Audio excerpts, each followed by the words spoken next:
Salut, c'est Nana Book Lover, j'espère que vous allez bien. On se retrouve pour une nouvelle vidéo dans un nouveau décor. Il faut pas trop faire attention au bazar et voilà, j'ai essayé de faire un peu un petit décor sympa quand même, mais je suis un peu en train de faire des cartons parce que je vais bientôt déménager normalement. Et du coup, ma bibliothèque ne ressemble plus à rien, mon bureau est l'entrepôt des cartons. Donc voilà, j'ai été obligée de faire un nouveau décor, de trouver une nouvelle place pour filmer. Donc voilà, j'espère que ça ne me perturbera pas trop et que ça ira, la luminosité est pas ouf. Parce que je suis dans ma chambre et puis qu'il y a une fenêtre là, mais que si j'ouvre les stores en grand, il y a un peu tous mes voisins qui passent devant la vitre. Bref, ça suffit, j'arrête de parler. Mais du coup voilà, tout ça pour vous dire que ça sera le décor des prochaines vidéos en attendant que j'aille déménager. Et du coup voilà, c'est tout ce que j'avais à dire à ce sujet. Aujourd'hui on se retrouve pour une vidéo spéciale où on va parler d'un livre et de son adaptation. Je pense que vous l'avez vu dans la miniature et dans le titre. On va parler aujourd'hui de Love and Gelato. J'ai lu ce livre cet été, je l'ai même dévoré d'ailleurs, et je me suis dit que c'était sympa de pouvoir vous faire une vidéo où je vous fais une comparaison, je vous donne mon avis sur le livre et je vous donne aussi mon avis sur l'adaptation et voilà, parce que c'est tout frais dans ma tête et je me disais que c'était sympa de pouvoir comparer un petit peu les deux. Du coup, la vidéo va se dérouler en 3 parties. D'abord, je vais vous donner mon avis sur le livre. Ensuite, je vais vous donner mon avis sur l'adaptation, comment ça a été fait, si je trouve que ça a été bien adapté, etc. Et puis en dernier, je vous donnerai mon point de vue et mon avis sur le film en lui-même. Est-ce que j'ai aimé le film en lui-même en dehors de l'adaptation et de la comparaison avec le livre. Du coup, je vous fais un rapide résumé. Love and Gelato, ça parle de quoi? On va suivre Lina qui vit aux États-Unis avec sa mère. Et du jour au lendemain, elle va apprendre que sa mère est atteinte d'un cancer et elle va malheureusement décéder. À la suite de son cancer, sa maman va lui donner sa dernière volonté qui va être d'aller vivre en Italie chez son père qu'elle ne connaît pas. Lina va donc déménager en Italie, en tout cas pour un été, pour voir ce que ça donne et puis pour rencontrer son père qu'elle ne connaît pas. Elle a découvert son existence dans les derniers mois de vie de sa maman. Elle ne connaît personne, elle ne connaît pas la langue, elle ne connaît pas les gens, elle ne connaît pas son père. Donc voilà, elle va découvrir l'Italie et on va la découvrir avec elle. Elle va rencontrer là-bas un voisin de son âge qui va lui faire découvrir un peu l'Italie et surtout Florence. Et voilà, ils vont évidemment peut-être éventuellement tomber amoureux et puis il y a aussi un peu une histoire de triangle amoureux, mais voilà, je ne vais pas tout vous spoiler, mais en tout cas c'est le résumé bref de cette histoire. Mon avis c'est que j'ai adoré cette histoire, c'est vraiment trop mignon. C'est parfait à lire en été, c'est frais, il y a une ambiance estivale d'Italie qui est incroyable. On a envie de voyager, on a envie d'aller découvrir l'Italie avec Lina, c'est vraiment juste trop bien. J'ai trop aimé lire ce livre, malgré certains sujets quand même assez lourds. C'est vraiment léger et ça se lit tout seul et j'ai beaucoup aimé la plume de l'autrice, ça se lit super facilement, il y a de l'humour, c'est bien écrit. Vraiment, c'était vraiment une super lecture. J'ai beaucoup aimé la relation de Lina avec son père, comment elle apprenait à le connaître, etc. etc. Et vraiment, il y a pas mal de retournements de situation. Et vraiment, j'ai beaucoup aimé cette histoire. Et j'ai déjà Love and Olives dans ma pile à lire. Donc je pense que je vais bientôt le lire parce que ça va être aussi, je pense que je vais aussi beaucoup aimer. Donc voilà. Du coup ça c'est mon avis pour le livre, ça a été vraiment une lecture trop chouette que j'ai beaucoup aimée. Ça a été vraiment voilà, une lecture parfaite pour l'été pour moi parce que ça se passe en été et puis vraiment c'était parfait pour l'été, c'était trop chouette, je l'ai vraiment adoré. Donc j'avais vraiment de grandes attentes quant à l'adaptation mais je m'attendais aussi à voilà, je m'attendais à tout parce que j'ai vu pas mal d'avis sur Insta de gens qui avaient été déçus et qui n'avaient pas aimé le film, donc je me suis dit bon, à voir. Je suis un public assez facile, pas vraiment pour les adaptations, mais voilà, il y a un potentiel de fou pour faire un bon film dans cette histoire, donc je me suis dit on va tenter. Du coup maintenant on va parler de l'adaptation Netflix. Je vais faire un peu une comparaison sur les points qui ont été différents ou qui sont similaires, ce qui est bien, ce qui est pas bien, les points négatifs, les points positifs. Et puis je vais essayer de pas trop vous spoiler parce que sinon c'est pas très drôle. Mais voilà, je vais peut-être quand même devoir dire 2-3 trucs, mais rien de très grave, pour pouvoir argumenter un peu. Et puis ensuite je vous donnerai mon avis sur le film en lui-même. Je ne sais pas par quoi commencer, sachant que dès le départ, dans le résumé, on dit bien, donc dans la 4e de couverture du bouquin, on dit bien que Lina va aller en Italie pour aller vivre avec son père, qu'elle ne connaît pas et qu'elle vient découvrir son existence, mais on sait dans le résumé qu'elle va découvrir son père. Et bien dans le film, eh bien on apprend au cours du film que c'est son père. Donc en fait elle va aller en Italie pour aller voir une ancienne amie de sa mère, si je dis pas de bêtises. Déjà le point de départ, moi il me chagrine parce que du coup ça change en fait quasiment toute l'histoire et toute l'intrigue. Et du coup on est un peu là, non, enfin déjà ça m'a grandement dérangée. J'étais là, bon super, ça commence bien, 2 minutes du film et ils sont déjà en train de foirer. Enfin bref, et puis aussi le point qui m'a un peu chagrinée et que j'ai pas vraiment compris, c'est que dans le livre, le père de Lina habite pas très loin de Florence, dans un petit village, genre dans un cimetière, enfin voilà, c'est vraiment un peu à la campagne en Italie et tout.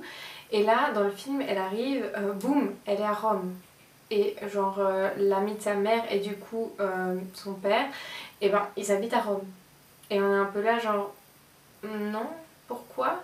Du coup, j'ai pas vraiment vu l'utilité de ce changement parce que ben, je sais pas, il n'y a pas de... Enfin, oui, il n'y avait pas vraiment d'utilité à part de dire « Ouh, c'est à Rome !» Enfin, bref. Mais... mais voilà, donc déjà, ça commençait pas très bien parce que dès le départ, il y avait beaucoup de changements. Mais bon, je me suis dit, bon, peut-être que ça va quand même bien se dérouler. Et puis ensuite, je vous ai dit, bon, ils le disent pas vraiment dans le résumé, mais on le voit assez vite dans l'histoire, il va y avoir plus ou moins un triangle amoureux. Et là aussi j'ai pas trop compris parce qu'en fait c'est pas du tout la même personne. Genre la personne du livre elle n'existe même pas dans le film. Genre ils l'ont rayée et ils l'ont remplacée par un autre gars genre random. On sait pas pourquoi. Du coup j'étais un peu là, ça aussi il y a aucune logique, il y a aucun intérêt à faire ça. Donc ça m'a un peu chagrinée. Enfin pourquoi? Après il faut savoir que dans le livre elle est encore à l'école quand elle vient, donc elle est assez jeune, elle doit avoir 15-16 ans je crois, et dans le film elle va entrer à la fac si je dis pas de bêtises, donc elle est plus vieille. Donc ils ont dû faire quelques changements pour que ça colle, pour que ça corresponde, notamment dans le livre on parle beaucoup d'école et le garçon qu'elle va rencontrer, son voisin, il va aller à l'école anglophone, enfin francophone vu que je l'ai lu en français, mais enfin une école internationale et du coup ça on ne parle pas du tout dans le film et c'est logique parce que vu qu'ils ont changé l'âge des personnages, ça m'a pas dérangé parce que c'était ben, voilà, un changement qui a été réfléchi et qui était logique par rapport à l'histoire.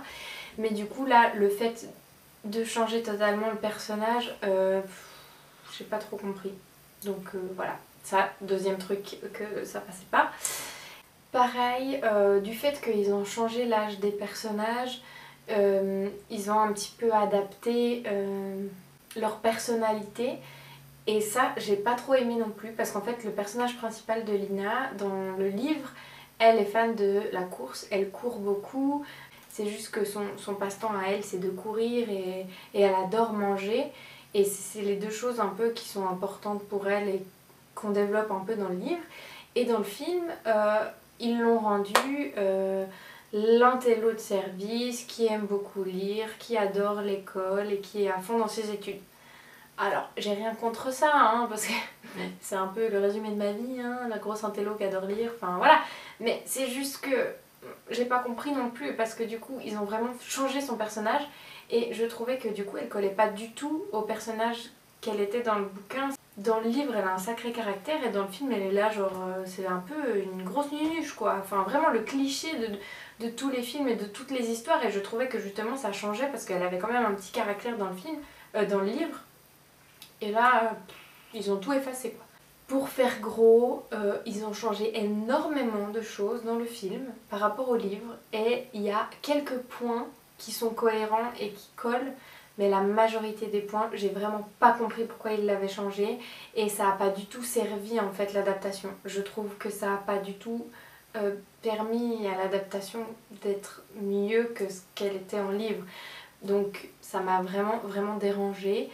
Et le truc qui m'a aussi énervée, c'est vraiment un gros détail, hein, mais à la fin, déjà ils ont changé la fin. Ça pour moi c'est non. J'ai compris plus ou moins la morale qu'ils voulaient donner, mais non en fait on peut pas changer la fin. Genre non, on peut pas faire ça, on ne peut pas faire ça. Bref, et du coup ben là ils ont fait ça, ils ont changé la fin. Donc déjà ça c'est pour moi c'est que je m'arrachais les cheveux sur mon canapé. Et en plus à la fin ils montrent les personnages quelques années après. Et il faut savoir que Lina, elle a les cheveux foncés, très bouclés, elle parle souvent de sa tignasse indomptable dans les livres, etc. Et dans la majorité du film, c'est le cas, elle a les cheveux bouclés et je trouve ça super beau. Et évidemment, quelques années plus tard, quand on les revoit, les personnages, il y a un petit glow-up. Et évidemment quoi, ils lui ont coupé les cheveux très courts et ils lui ont lissé les cheveux. Non, non, non. Faites pas ça, arrêtez de faire ça, ça veut dire quoi? Que les cheveux bouclés ils sont pas beaux? Bref, ça c'est un détail qui m'énerve et du coup ça m'a pas trop plu. Voilà, c'est vraiment un détail pourri hein, mais c'était important pour moi. Du coup, voilà, comment vous dire que l'adaptation, même en tant que film en lui-même, c'était non. Autant parfois il y a des adaptations qui sont pas fidèles mais qui sont quand même bien et où le film est chouette à regarder. Là franchement aucun intérêt, le film était cucu, le film était niais, c'était nul, les dialogues étaient pourris, j'ai pas aimé le scénario, j'ai pas aimé... Non, non, non. Même ma maman qui adore les films comme ça, les films romantiques aussi, elle a pas aimé non plus, donc, et elle a pas lu les livres. Bref, voilà, vous avez mon avis, c'était un moment de rage intense lorsque j'ai regardé ce film. Pourtant, qu'est-ce que j'ai aimé le livre et je suis trop déçue qu'ils aient gâché ça en faisant un film aussi pourri, parce qu'il y avait un potentiel de fou pour faire un film de l'été mais absolument parfait et ils ont juste tout ruiné. Donc voilà, en tout cas, c'était mon avis.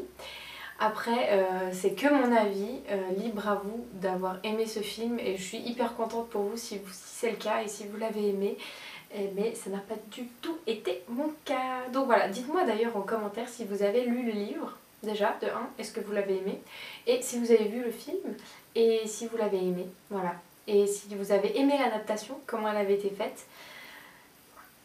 Expliquez-moi pourquoi, parce que je comprends pas. Mais bref. Du coup, c'est tout pour cette vidéo. J'espère que c'était pas trop décousu parce que j'avais plus ou moins planifié mon avis. Mais voilà, je me suis un peu laissée emporter par mes émotions. En tout cas, lisez ce livre parce qu'il est vraiment trop chouette. Trop cool à lire. Il est frais, il est peps, il est chou, il est mignon. Et vraiment, j'ai trop envie d'aller en Italie maintenant. Et...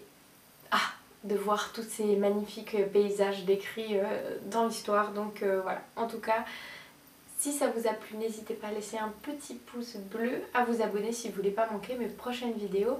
Et puis en attendant, moi je vous fais des gros bisous et je vous dis à la prochaine. Salut!